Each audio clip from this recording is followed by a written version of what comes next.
it takes a while to be. It takes an actual skill to be a journalist. Yeah. And it's not just You can't just get anyone. I grab a camera. Oh, I've got loads of people that follow me because I'm. But don't you think that's where we're going now? We're allowing people who probably haven't been part of the, you know what I mean, setup. I think it's watering the actual craft down. That's opinion. It's watering the craft down because. Do you not think that's quite insulting to you?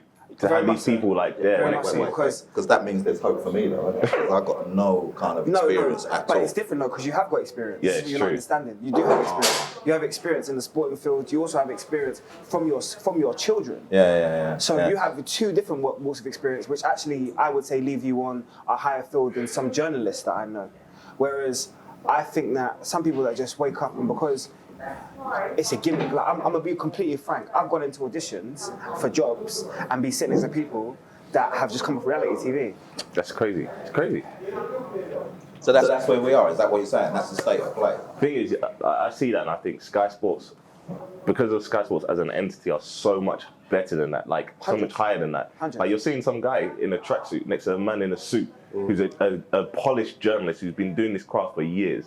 And someone who's just been doing us on Instagram for a couple of weeks. For a couple weeks. It's interesting, the players, when you look at the players, they are getting quite annoyed at the punditry at the moment. Jordan Pickford's been talking about the fact that everyone hates you when you're an England player, and he's conflating guys who've played the game with guys who are fans. And there's nothing to say that fans and ex-players don't or can't have a legitimate opinion. But where do we stand on Jordan Pickford? Well, first of all, we'll go with the ex-player. Where do we stand on what Jordan Pickford said? Everyone hates you when you're an England player. Is that true? I mean, you're in the spotlight when you're an England player, like because you're playing for one of the biggest nations in the world. So he's going to be under pressure, a lot of pressure. And the fact that he's a goalkeeper obviously adds to that, because any time a goalkeeper makes a mistake, more often than not ends up in a goal. Whereas a striker make a mistake, half the time people don't even notice it. But hang on, you're in the spotlight if you're a footballer, full stop. Yeah. Particularly now. Mm-hmm. That is how it is. You know, this is what this industry is like at the moment. That, you know, social media obviously plays a big part in society anyway, and football is a huge part of society. In fact, football often shapes society, but that doesn't mean that people should just be allowed to criticize people kind of just willy-nilly, like beyond, you know, a certain line sometimes. See, I have a problem with this in so much as Jordan Pickford made a mistake that cost his team a goal. Mm-hmm. Yeah. To criticise him for that is legitimate. Mm-hmm. So are we wrong to do that? Are we not allowed to have an opinion? Because I know when I've covered England or covered any football team, it's never personal, ever. I think that's where the line's just got to be drawn, because we are still the media, so we still do have to be the voice of the people. And so, do I feel like there's heightened scrutiny because of social media? I do agree with that, and I do believe that sometimes, especially with that thin line with social media, people can take it way too far. But if you're talking about just your performances, you are the number one goalkeeper for England. You are technically, especially in an elite position like that, where there's only one person in that position, you have to be under high scrutiny, because you're basically saying you're the best goalkeeper that we have available. So as far as I'm concerned, your standard has to be raised, because there are hundreds, if not thousands, of goalkeepers knocking on the door that would love to be England's number one. You're the dad of an England footballer. Now, how do you see it when he gets criticised? Is it personal, or do you see him as being high profile, fair game, comes with the territory? I think it comes with the territory. I think not that that's nice. I think it's hard to be immune to the criticism, and I think it's right what the guys have said. You know, all of a sudden you're looked at differently. So that the minute you make your, you know, when Andros made his international debut, obviously the next day there was this massive explosion on who he was, an explosion on the family, and an intrusion on the family, if I must say. Talk more about well, what was that like? We had a journalist literally camping outside the house on the next day, and I was out. I went to go to a Leyton Orient game because they were recognising Laurie Cunningham on that day with a plaque, and you know the missus is ringing me saying that there's someone outside the house, obviously not knowing who that someone is, and the guy was snooping for a best part of over an hour. What was he doing? Just looking at the house. I think trying to make sure that it was the house that he wanted. So he was taking pictures, he'd gone into the front garden, he walked out again. So she rang me and said, what should I do? And I said, well, close the blinds, don't open the door, because actually we don't know who he is. he was brave enough to then knock on the door and say that he was a journalist and offered her £10,000 to do the story. To which previously I'd said to her, don't answer the door, don't say anything to anyone. When she told me £10,000, I said, well, did you speak to him? But the thing was, she didn't give him anything, but he wrote a story anyway and included her name in the story, the name that he'd obviously got when he looked at the registration, the polling registration, because he gave her electoral roll. He gave her absolute full name and a name that she's not known by. But he just looked on the registration roll and gave her absolute full name and commented that she said, and that was nothing negative, it was how proud she was, but she didn't actually say the words. So I mean, all of that is almost, obviously not great. And I suppose it's something that you accept when you're high profile, when you play for. Andros was at Spurs at the time. Yeah, but no one prepares you for that. So, we're not prepared for the explosion of who Andros Townsend is. We're not prepared you don't prepare for someone snooping outside your door when you've got young children in the house, and the intrusion that brings, and whatever the neighbours might be thinking. You're not prepared. No one tells you about all of that. It just happens. Now, the lucky thing is that, yes, he's playing the game, I'm in the game. You're kind of half prepared for that, aren't you? But it doesn't make it any easier, because I was outside of the house and obviously the missus is inside. She sent them down to Leyton Orient. They've gone down to Leyton Orient to get quotes from me. And this is no thing, I had to be smuggled into a car to get out of Leyton Orient. I mean, it was all high profile James Bond stuff, but can you imagine someone who doesn't know that and appreciate that actually doesn't want to talk to the press, because actually there was another game 4 days later and England's World Cup hopes balanced on the next game. So why are we going to thrust the story to them because he had a great first game with a goal, but actually what if he had a terrible second game and England didn't qualify for the World Cup? But this goes along with my point that when you are in that goldfish bowl, it's something that subconsciously you accept, because you work all your life to become a footballer. Once you become a footballer, you know that there is a huge magnifying glass on your every move. Yeah, and it can be daunting at times. As you said, it you don't get prepared for that. How hard was it for you? Tough. I kind of went from playing for a team and living at home, and I could walk around the shops in the town centre and no one would even recognise me, know who I am or whatever, to then having a multi-million-pound move to a Premier League team, and I go in to have something to eat and people are taking pictures of me on the site, which for me at 20 years old was, I'm not, at that point I was a very, very much an introvert anyway, and I didn't enjoy being on camera or the focus or under the spotlight, and it was intimidating, it was daunting, and I just didn't enjoy it whatsoever. Did you read about stuff that people said about you in the papers? I saw people like me. Let's not kid ourselves. I mean, at that point, I didn't read a lot of things because I didn't even think there'd be things written about me, and it was only as kind of time went on and I realised where I was headed with my career. It was like I started to see more things, and people were, sending me more things, and people writing a lot more about me, and I came across a lot of these things. Yeah. Is it difficult, Jaydee, when you know lots of footballers, you broadcast for Sky Sports, I write for the newspapers.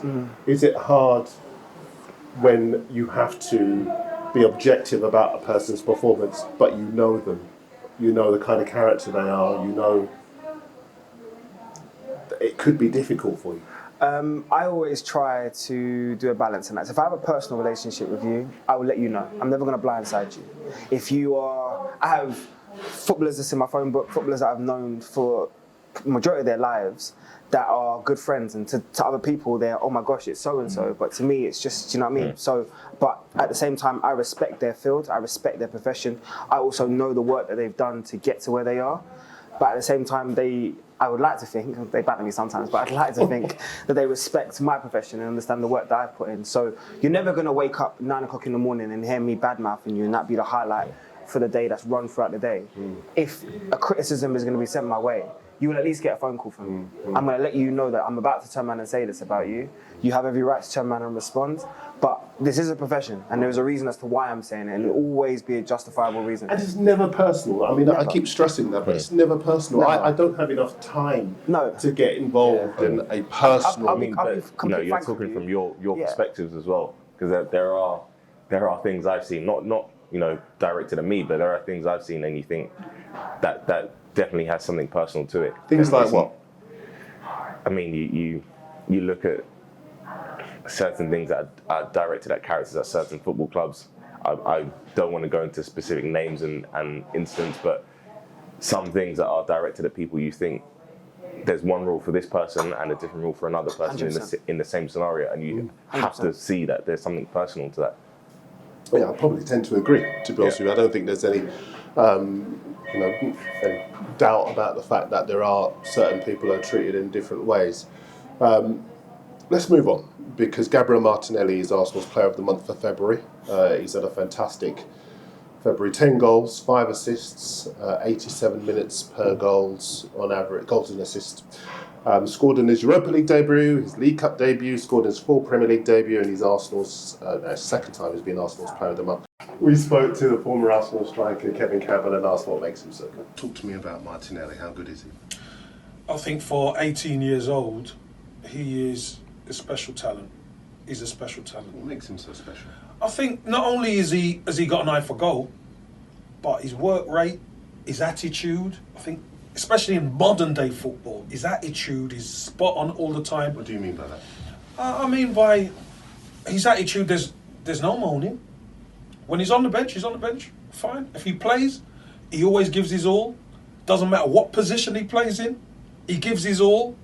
And any manager loves a player like that because you know what you're going to get from him.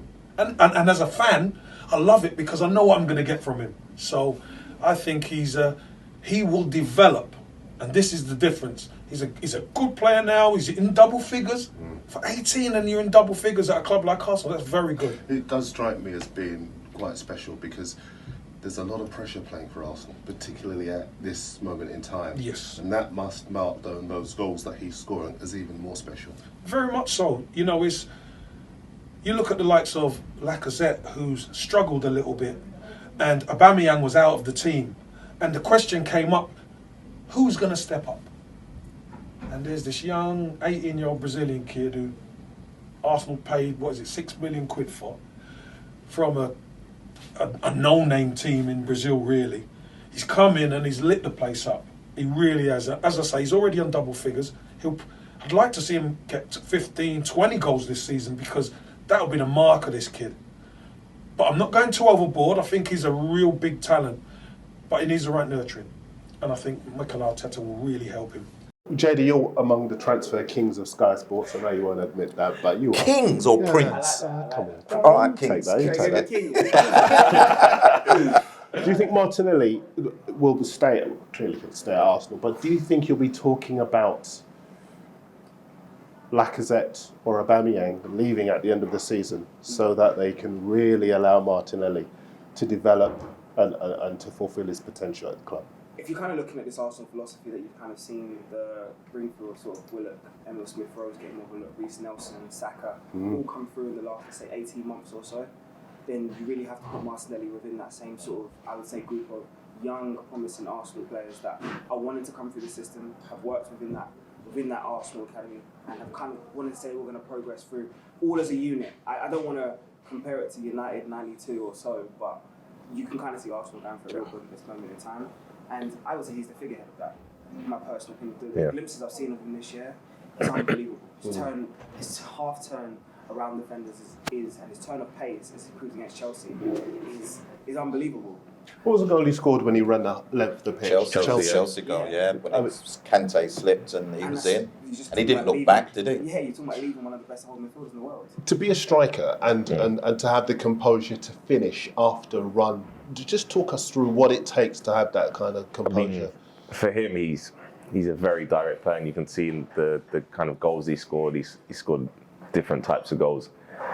he's very instinctive in the way he plays. He's so direct, and you know, it's when he gets the ball in the final third, especially, you can see that his mind's made up on what he's going to do. And for players so young, that's normally it's normally how they play. You just play instinctively, and it's as you get older and different habits kind of come in and so many different factors from the outside kind of affect that instinctive play.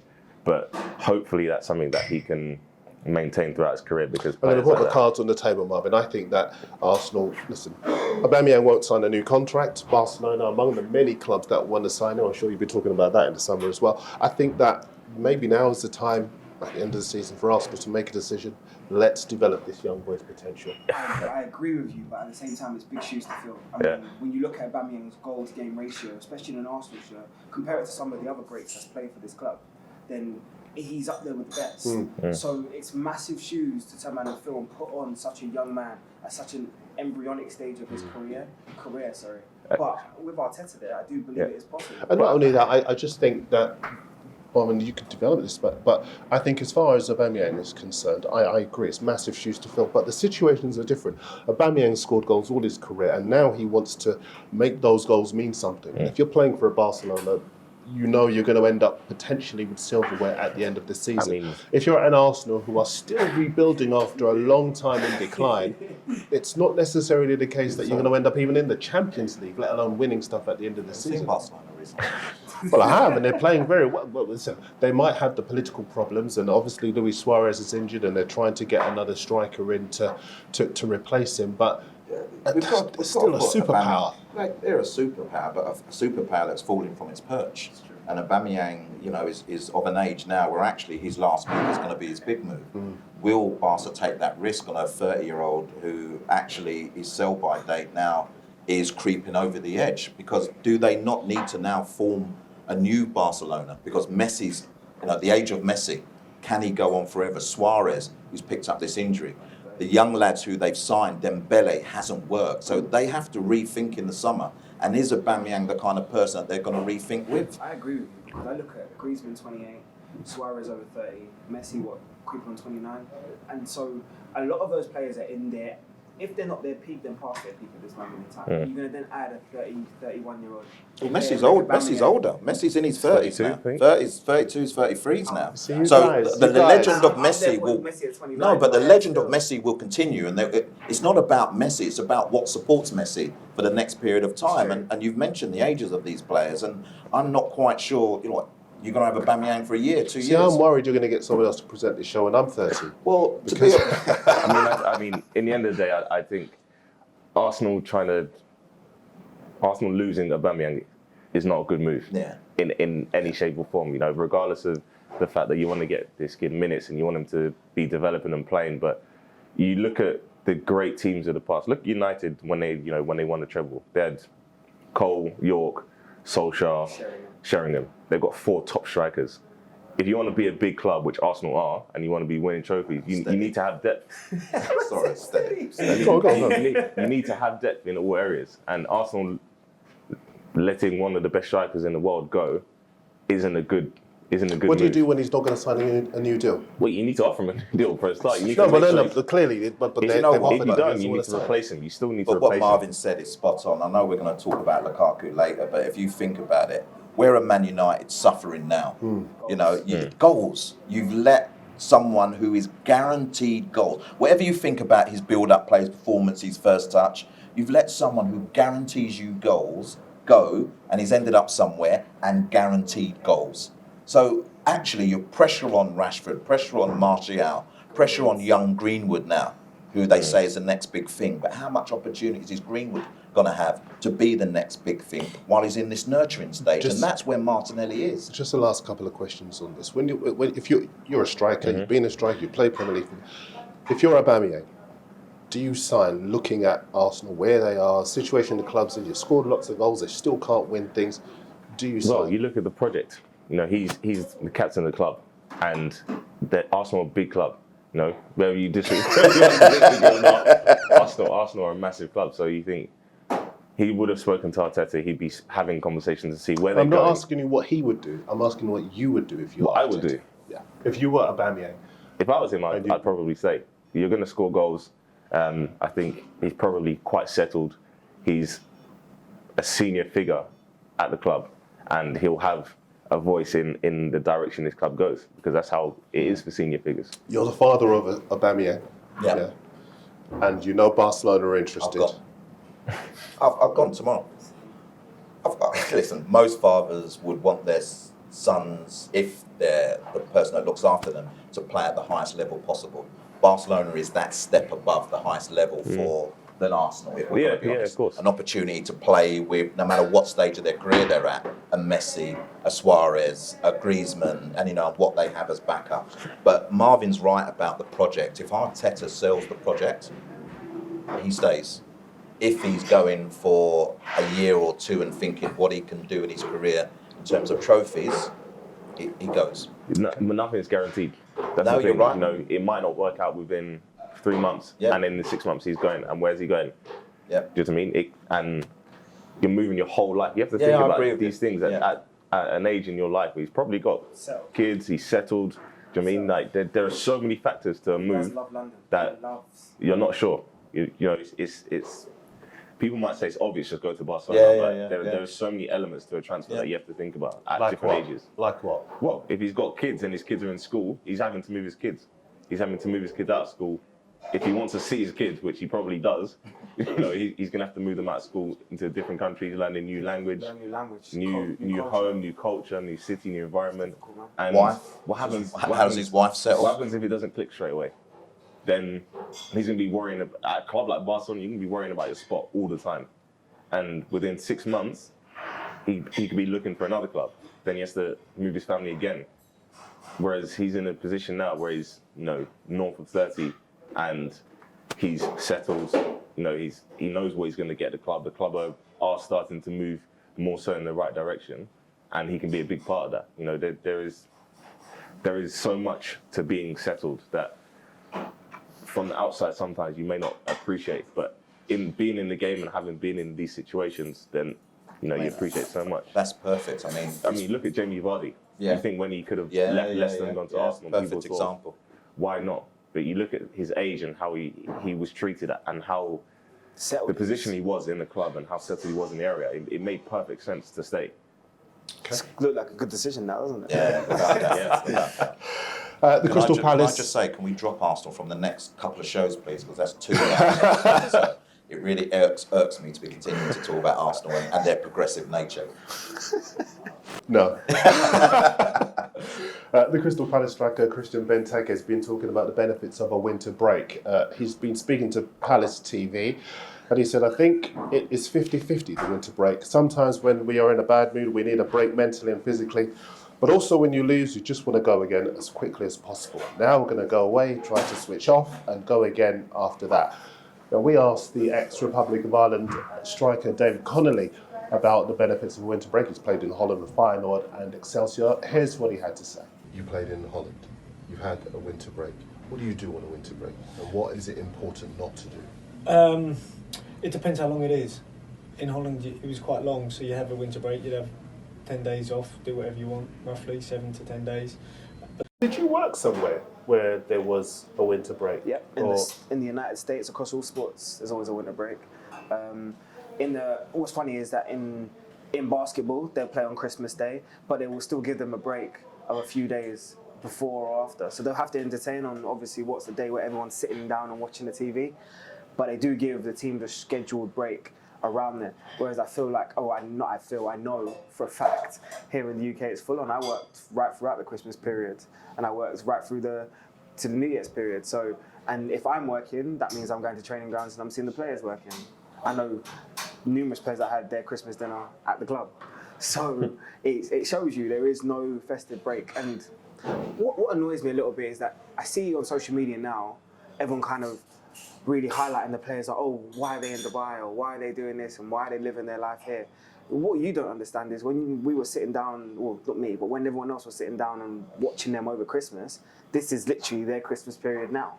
Yeah. So, but to be fair, Jaydee, it's not even a break though, is it? No. Because when they're seeing these pictures, most of them are in their training gear, smashing a ball down the pitch again. Fact. So the thing is, and I've said this last time, and I won't take up too much, but we introduced this thing on our terms, and we've introduced it at a period of time when actually it doesn't make any sense. We've thrown in FA Cup fixtures, we've possibly thrown in another Premier League game because of the cancellation of a game. Manchester City, West Ham. It's just not right. It's not 2 weeks of a break or 10 days of a break to then come back, train and prepare for the next time. So it's one of the things that we'll need to think about. How hard was it going throughout that entire season without a winter break? It's tough. I mean, depending on the championship, particularly, can be tough. But you get the international breaks, and see in the championship you're most likely not going to be an international. So you get that break, and it is nice. It kind of breaks the season up, not just physically but mentally. Playing. Talk about that. I think playing in League One, when you just go from, you're literally going from middle to end of June right through until May, without having more than maybe 2 days off, is like mentally very tough, because you have to be switched on every single day, all the time. You're pushing yourself every day, and people may not appreciate that and think, I go to work, but there isn't really going through the motions in football. It's going through the motions. Even you're still having to switch on mentally every single day. Just me, because that's just what it's like. The sad thing about it is, where it's going to affect these players the most. And then I tell you exactly what's going to happen. It's going to come full circle. We have an international tournament this summer. And then what happens? The players go in the group stages and everyone says, oh my God, the England players look so tired. Why is the pace not there, the injection? And maybe because they've got 50, 55, 60 games on their legs already, whereas a lot of these other countries have had breaks in between, and they have breaks going up to that period.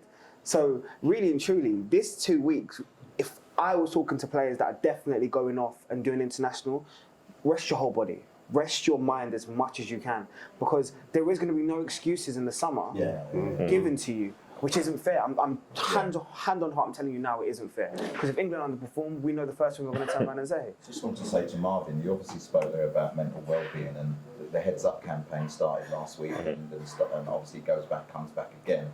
Is that an important campaign? Will that do enough to let people recognise, a player's mental well-being and what they have to go through? Well, firstly, it is important. It's doing something, because we're having this discussion about it now, and people are having a discussion about it, throughout the country, and different weekends and different games, and at different points, people are having a discussion about this campaign. So it obviously shows that the campaign is working to get people talking, at least to recognise what it's doing.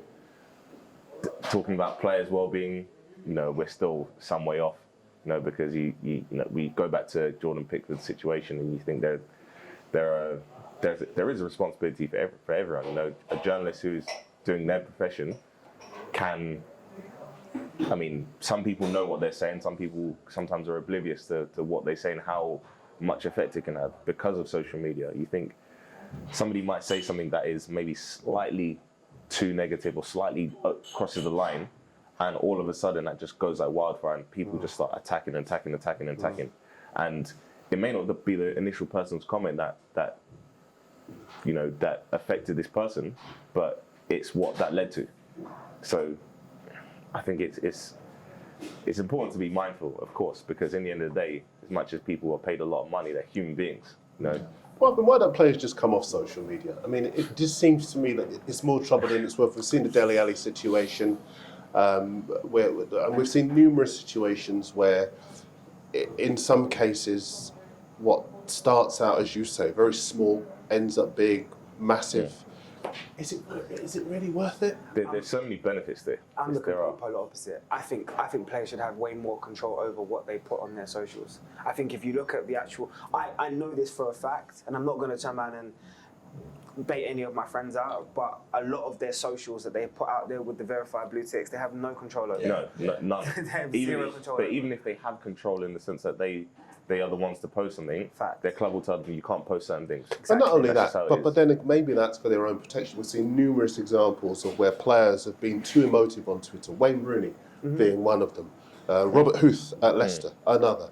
There are times when players have mistakenly put what they believe to be jokey banter. In the end of the day, what do people want? Yeah. Because that's what it boils down to. It's do you want people who are real and their personalities, and you're going to allow them to be a part of society, or are you going to put them on a pedestal and expect perfection, and then because you can't expect them to be perfect, and then you're complaining when it's too polished and not real, and then when they're real, you're complaining that they should be held to a higher But that's standard. part of the reason why I think it's just not worth it for the players. But there are so many benefits. You can't say it's not There's worth so many it benefits. because there is so many benefits, and social media has a power of good as well. So we mustn't ignore that. But we still have this element of people who treat it in a way that actually we should be doing something about them rather than driving players away.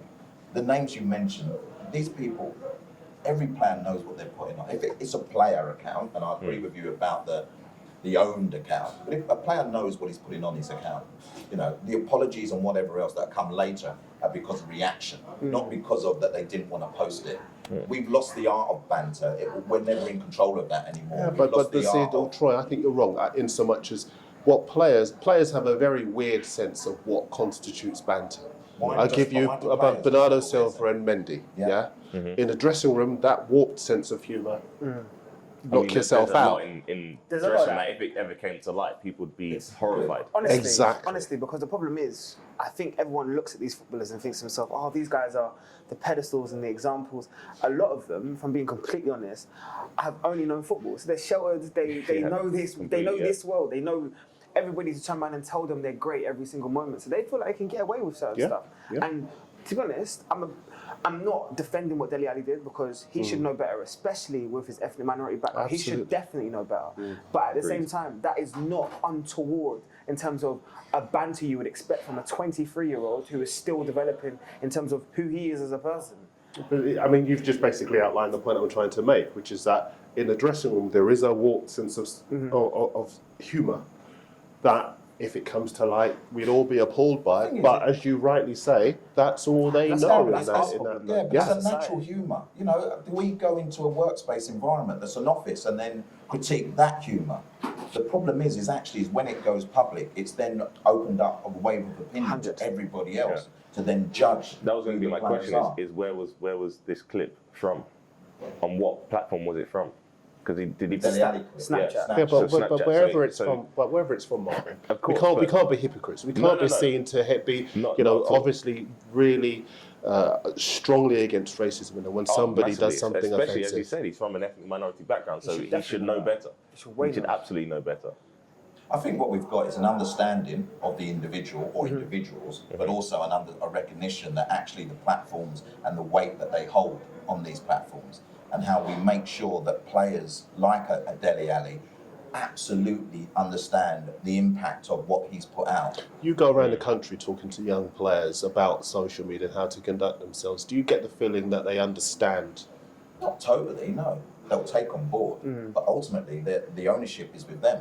And ultimately on a Thursday, Friday, after a game on a Saturday, if they feel that they want to post something, they're not going to remember the chat from Troy Townsend. No. What they're going to do is go, oh, that's great, let's put it out there. Forget that. These are young people. Yeah, they don't forget that. Do you know what I mean? You're talking about like 17, 18, 19-year-olds a lot of the time. You see, here's the problem. There used to be a time when and most journalists hate getting stories, trawling Twitter for stories. Journalists don't do that in general. But sometimes, we are at a stage now where you can declare war if you're the president of America. It's one of the most powerful countries in the world. Well, exactly. And that the problem is there are so many people who offer up information or offer up things that put themselves into the public domain as a story. And that, for me, is part of the reason why I think it's just not worth it for players. You say it's everybody else, but you can't legislate for what everybody else does. You look at social media as a news outlet, and it's your direct voice that can speak to the public. So back in the day where there are so many situations and things going on in-house, that as a player you are completely unprotected because you have no voice, you have no outlet to speak your opinion. Facts. And where you see things like racism and things are getting reported largely on social media is because that player is not suppressed by the club that say you can't speak to the media. Because that does happen. Just- Players get told they can't speak to the media about certain issues. Put it in perspective. Think about the fact that we as four people have probably all come to and seen, I'm just going to use an example, Paul Pogba. We've all seen some sort of, let's say, rhetoric or some sort of thing that's been inappropriate towards Paul Pogba. We would have no rendition of or idea of what his character is unless we had known his social media, unless we follow him. Because apart from his performances on the pitch, we have no idea as to, I would say, the positive person, the person that's clearly a family man, clearly that poses his child up, his wife up, is proud of his family in terms of his brother and all the rest of it. And his faith. We would have no idea what he is apart from the ideas that sometimes put across by some members of the media about a person, unless we had that social media avenue to understand his character. It's very easy for them to do that if he doesn't have social media, because it's impossible to defend himself. Impossible. It's a mindful, because look, I do agree with the whole view that players should embrace their power that they have, but I just think that sometimes there are problems that can be posed by players who, for example, are left out of the team, and sometimes they might be led by the hearts on their sleeve, and they'll go and they'll post on social media at the wrong time. They might post at a time when they're... We have to allow, Marvin used the word, suppressed. We have to put ourselves into the mind of the player that is told every minute of every day what he should be doing, what he shouldn't be doing, or when he needs to eat, when he needs to drink, when he needs to train, when he needs to be on time. But we're treating players now in 2020 like they're still robots. It's true. We've got to allow that flexibility a little bit and hope that the maturity of these players will allow them to actually post on social media without the comeback. Now, some of them obviously can't do that, and they'll feel the consequence of that. Bernard Silva has had to feel the consequence of that. But we can't shut the voice of the player down.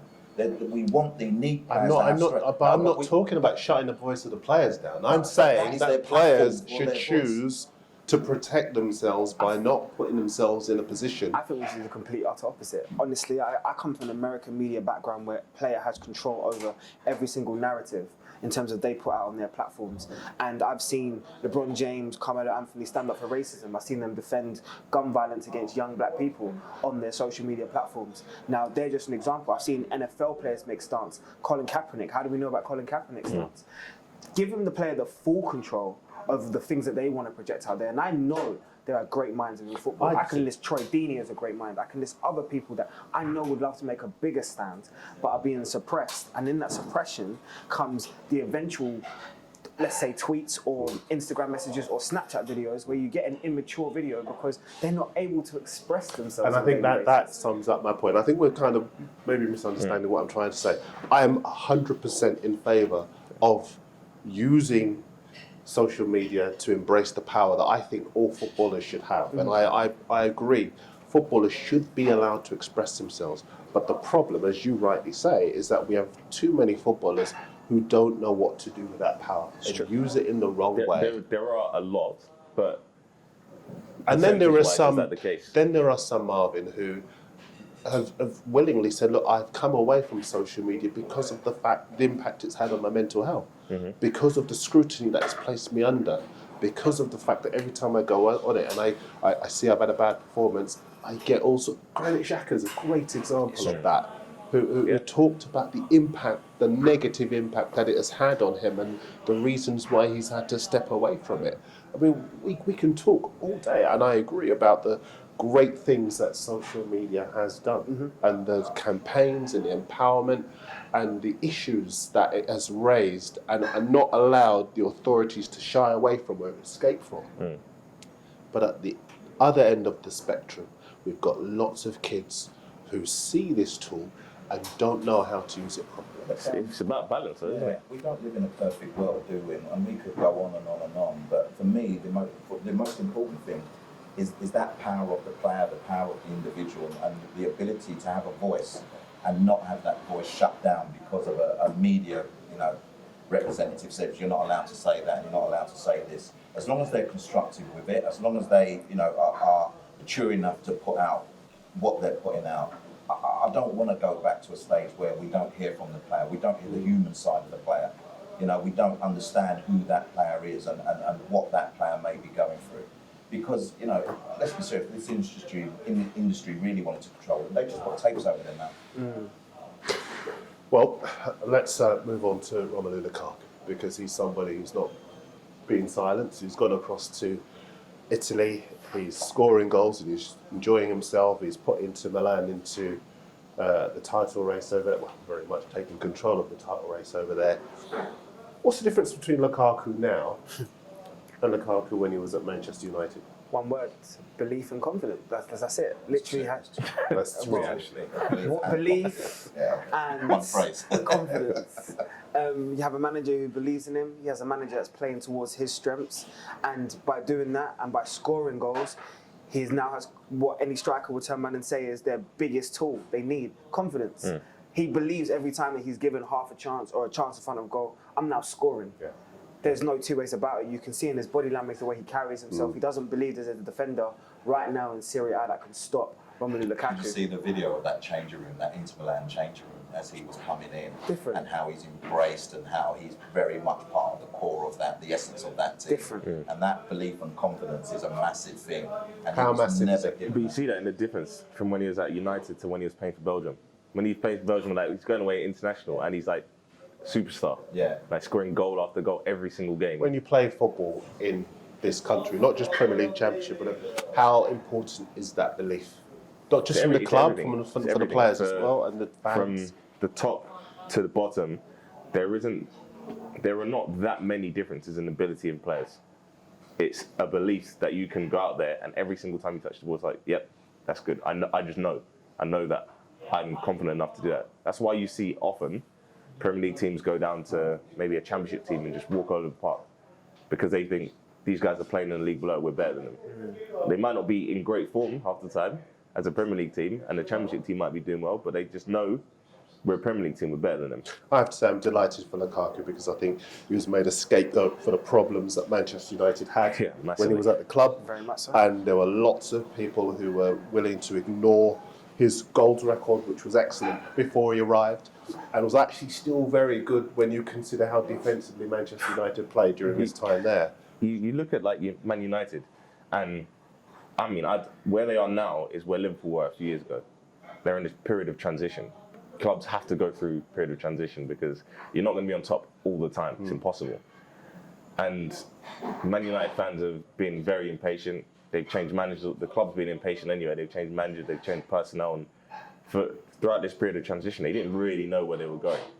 And they're letting players go that could be a benefit to the club. So Lukaku's gone. Their main source of goals, they let go. Have you ever been in a position like he's in, where you've been at a club and you felt this club isn't feeling me anymore? This club isn't it giving me happens. support? It happens to players all the time. Have you And it been in that happens- situation? Yeah, it happens very quickly. It might happen after 2 months. You just sign and you think, what's going on here? And I thought I was going to be, the player. I was going to thought that the team was kind of played this way, and I was just going to fit in this aspect. But it doesn't always work like that. Obviously we go back to talking about Birmingham and transfers. There have so many different elements to it, and people forget that. People don't just think that all these things are going on in the background. They just expect you to perform. So as a player, when you move and you're living in a hotel for 2 months, people don't even think about that. They just think, why is he not scoring? Why is he not doing well? There are so many things that are going on. So many variables. It's true. So many variables. I mean, players, do you believe that there'll be lots of people here happy for Lukaku that he's gone, and he's surrounded himself with a culture, with a people, with a fan base that appreciates? It hasn't been his fault. I mean, honestly, just look at the difference that's happened in Man United. From Van Gaal, who was looking for more of an elegant, technical, gifted player, wanted to play a completely different style of football, to Mourinho, who wanted physical, certified players of experience. Like that sort of transition that Man United have gone through, to get rid of all of those players, to then transfer to all of those players, to then have another manager coming with his own ideas, who now wants to bring in young players and do exactly the same thing that he experienced while he was at Man United. That's 3 sets of transition for a person who has kept consistent goals. In my view, the word you use to describe the way Manchester United treated him is correct: scapegoat. They needed to point the attention and divert it away from their poor managerial decisions that they've made, and they needed to put it on either an individual or an incident. And they decided to highlight certain individuals in the club who they felt could hold the shoulders. And if certain individuals didn't agree with that, And they said, well, if you don't respect me, then I'm going to leave because my resume speaks for itself. Listen, and ultimately, he's gone on now and proved to them that actually, if you had looked after me, if you had proved to me that I was going to be the focal point of this team, and at the moment of a team who actually I don't know what direction they are going in. They need a striker. I'm not which is sure so what weird. They're probably going to end up doing the same with Pogba.